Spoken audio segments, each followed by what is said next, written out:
The coach is with us. James, welcome to AFL 360. Thanks, Jared. Good to be here. Was it a devastating day? I wouldn't say devastating. It was certainly different to what we expected. I don't think anyone at the club really thought this would happen. I can honestly say that the players and the coaches and the people within the football department were considering that we'd just move through it. It wasn't even spoken about really in the last few days. So devastating, I wouldn't say, but certainly distracting. What was your instant reaction at 16 minutes past 6 when you knew? Yeah, I actually dropped my boys off at swimming this morning, and just when I was there, I looked at my emails, and I had an email from Xavier Campbell, and yeah, it was sort of disbelief really. I had to reread the email because, as I said, we didn't think that this is what was going to happen. No one really considered this was going to happen realistically. So yeah, it was one of shock. Was it a united front again, James? It was definitely united. The great thing about our players is they've been through so much, but they are united. They trust each other. They're a very tight group. And they've been there for each other. I mean, there's no group of sporting people who've had to go through something like this for this extent. And I think everyone feels for the players and what they've gone through in their families. But they've definitely, they've come through it and they're definitely united. Have they got the strength to do it again, James? It was said to me that one of those senior players who experienced it most closely, read transcripts every day of what came through, that had the decision been guilty, he would have walked away from football. That's where he'd got himself. Have they got the strength to go through this again? I think there's a few that probably would have considered doing that, walking away. When you talk to them after the event, a lot of them who did read the transcript and embedded their heads and their minds in it, it does affect you. And I think they do have the strength, but it will be challenging. The speculation will get up again. There'll be articles all the time. People will be questioning them. And there'll be periods where they'll get through it, where they'll play some good football, but there's no doubt there'll also be periods where there'll be low periods.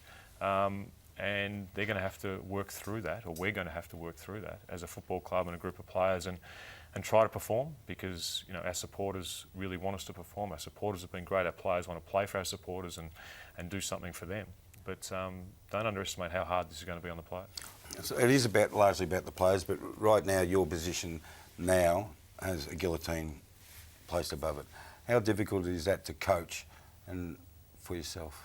Not at all. I mean, I'm not worried about my own position. It's about trying to get these players in the right frame of mind that they can play in the right frame of mind off the ground, that they feel happy and comfortable and that they feel like they're cared for and they're in a safe environment. But, me coaching yesterday to today hasn't changed one bit. I think personally been through too much to really worry about a guillotine. I mean, every day as the coach of the Essendon Football Club over the last 2.5, 3 years has been it's been about that. Yeah, it has. But you were almost sacked a couple of times.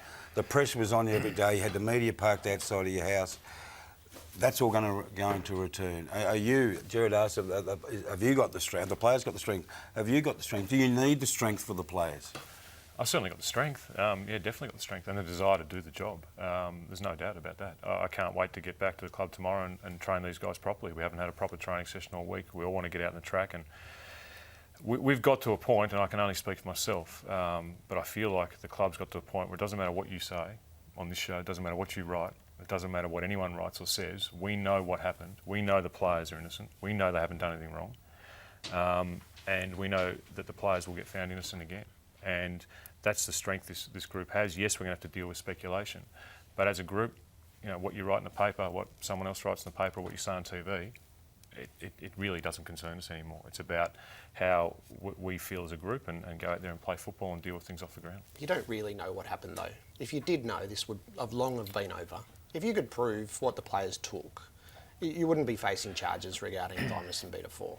Well, I think that people at the Essendon Football Club believe that they didn't take thymus and beta-4 and are very confident they didn't take thymus and beta-4. And the tribunal has come to that conclusion as well. No, they didn't. They found that they couldn't place thymus and beta-4. They were found not guilty of taking thymus and beta-4. They actually never considered the question of whether they were given thymus and beta-4. Well, they found guilty of... No, they weren't. They but weren't. that's so not you're either guilty or not guilty. That question never actually got considered, and that question may very well get considered. Okay, this and time I think around. they'll get found not guilty again of that, Jared. Do you have the moral authority to continue as coach, given you're in the position of authority when this program happened and these players have now had a third season deeply affected by it? What do you mean by the moral authority? Do you have the compunction to ask them to make demands of them day after day? Well, I think they'll decide that. I mean, if they decide that I don't, then they'll tell me, and they've said that I do. They've said to me today they want me to coach them harder and harder than I ever have before. So I believe I have. Did you consider your position at all today with them? Did you ask them? No, I don't need to ask them. I've asked them along the way, and I believe that group, if they didn't think that they wanted me to coach, they would tell me. You're a father, and the anger of the families is steadily disseminating. If your club couldn't tell you what they put into your son, how would you feel about that as a father? Yeah, I'd be disappointed if they couldn't tell me exactly, but I've been in those meetings where the club has talked to the families about what has happened, and I've been there when the scientists have talked about what possibly could have happened at worst case. And I think everyone is comfortable that at that point, when they talk about what happened at worst case, that it isn't harmful, what was put into the players, what possibly could have been put into the players. And the club's confident that nothing illegal or harmful was put into the players. Your long-running feud with the AFL, has that been parked because you're back coaching, or is it ongoing? Or did it get cleared up, or in some way, in a working relationship, when you and Gillon McLachlan had a meeting late last year? I mean, I've got my job to do, which is coach the Essendon Football Club, and I'm doing that to the best of my ability, and I don't really need to have an in-depth relationship with the AFL CEO to do that, and I think we've both left it at that. Do you worry at all that the combative approach that was taken with anti-doping authorities has rebounded today, that the World Anti-Doping Authority wasn't prepared to let it go? Because of lawsuits and barbs and claims of vindication, and they just went, we won't stand for this, and we will. Well, I would test it hope, Jared, that internationally." the World Anti-Doping Association is only after the truth. They're not responding to barbs or not responding to a combative nature. I mean, it was combative from very early on, and the Essendon Football Club wasn't involved in anything combative. I mean, our football club was torn apart by people in the media, by people within authority at organisations who were running the game, and also from ASADA. And there was a response from that was maybe predictable.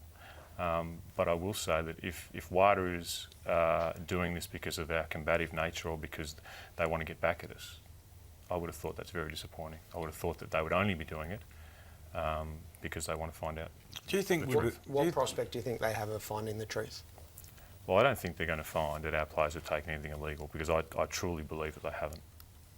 Are you at all fearful of the WADA process? This is a long way outside the small league that is the AFL. Well, I'm not fearful because I don't believe they took anything illegal. There's nothing I have seen, and we've seen everything, and we've lived at the club, we were there. There's nothing I've seen that showed any player to have taken anything illegal, and that is the confidence we have. We've read everything, we've seen everything, and we've lived it. So I'm not fearful of the process. I'm fearful of the time this has taken, that it could be 3.5 years before these players actually get on with their career, and which is such a long amount of time in a person's career. I mean, you have a 10-year career and a third of that's gone. I'm fearful this could go for a lot longer. Are there any records that can be found to fill the void that was identified by the Anti-Doping Tribunal, who said that if Essendon had kept records the way they should have, that nobody would have been in this position? Are there any records to be found here? Well, I've seen records of players having taken thymomodulin. Now, I don't know, and those records were given to Ian Robson, who gave them to ASADA, and ASADA, I understand they have those records of Essendon players taking thymomodulin. That is all the records I've seen of thymomodulin, thymosin, thymosin beta-4. There are records of Essendon players taking thymomodulin. And why does ASADA say they haven't got them? The Anti-Doping Tribunal said they didn't have them, and they also dismissed that it could have been thymomodulin. It was either TB4 or God knows what. Well, I've seen a spreadsheet of players with thymomodulin written across the top, which was given to Ian Robson, which was then given to the ASADA investigators. So it's not Essendon who's destroyed anything. That was given to the ASADA investigators. That's a big accusation, James. It's not an accusation, it's a fact. Done? Done. James, thanks for coming in. Thanks for coming in. Thanks, guys. James here, the Essendon coach, with us on AFL 360.